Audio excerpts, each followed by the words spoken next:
Task Force X, your mission is to kill the Justice League.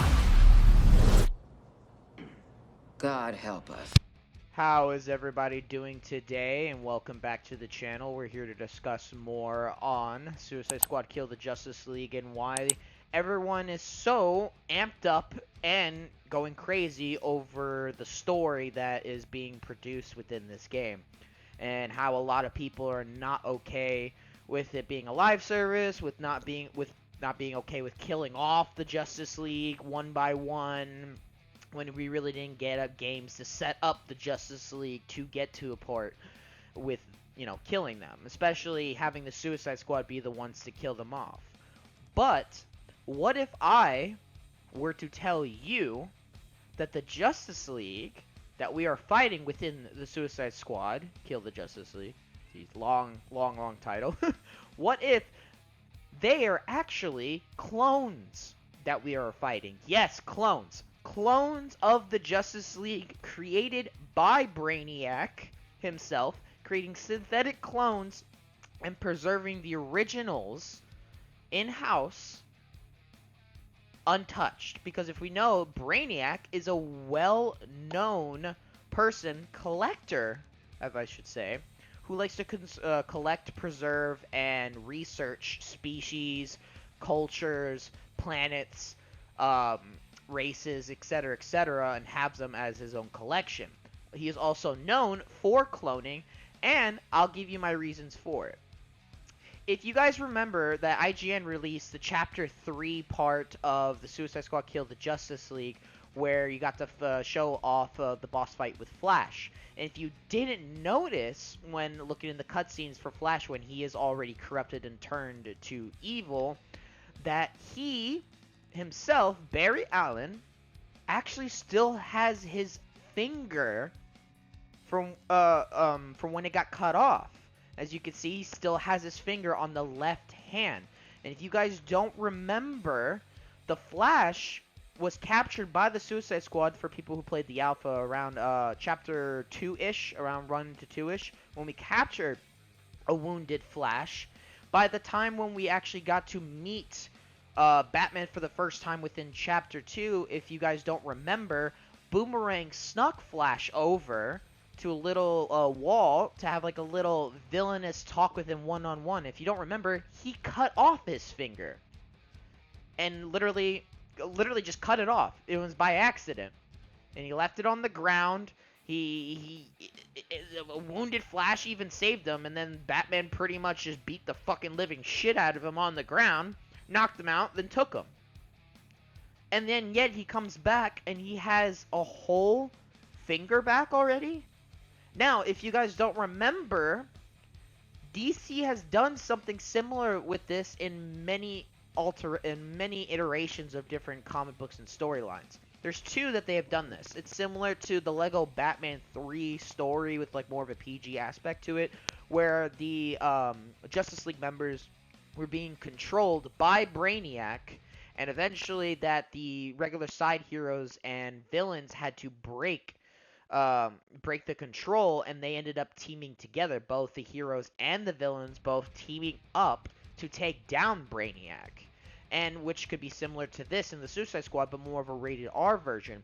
But to have my actual thesis a little bit more on the accurate side, if you guys don't remember, there was a two-parter episode of the Justice League animated series. I believe it was in Justice League Unlimited, if I could recall. It was a two-part episode where the Justice League met the Justice Lords, which was from a different alternate universe, and were created by Brainiac and Luthor to combat them and combat the Justice League, and they were synthetic clones of the original heroes to use as his own minions. So, my theory is that they are actually going to put the Justice League in this game. They're going to be in the game, but they are not going to be our Justice League. They're going to be synthetic clones created by Brainiac, because Brainiac has been known to clone himself several times throughout the comic books to bring him back over and over and over again. Now, there's a possibility that it could be alternate, like, Earth Justice League similar to how the Justice Lords were, where they were on an alternate Earth, or similar to like the Crime Syndicate, or something like that. But the fact that Flash was missing his finger in Chapter 2 when meeting Batman, he was accidentally cut off, and then suddenly he has it back already, which is, it's awfully weird on how a lot of these characters are acting so out of place with who they are. And so that gives me the fact that these are not the real Justice League. These are not our heroes that we know. So I'm hoping, if this is true, because a lot of people are not liking what this game is turning out to be overall, with the aspect of the story, the live service, the looter shooter, the fact that it has all the typical ranchy, disgusting, qualities of an RPG live service game that a lot of people do not like, and it's completely stems away from what Rocksteady is really known for with their action adventure based games, with their single player experiences and such. But this could be like a different type of twist in the story. Now, don't get me wrong, gameplay is good with friends, but it's eventually going to get stale if there's not a lot of innovation later on to keep you busy and wanting more.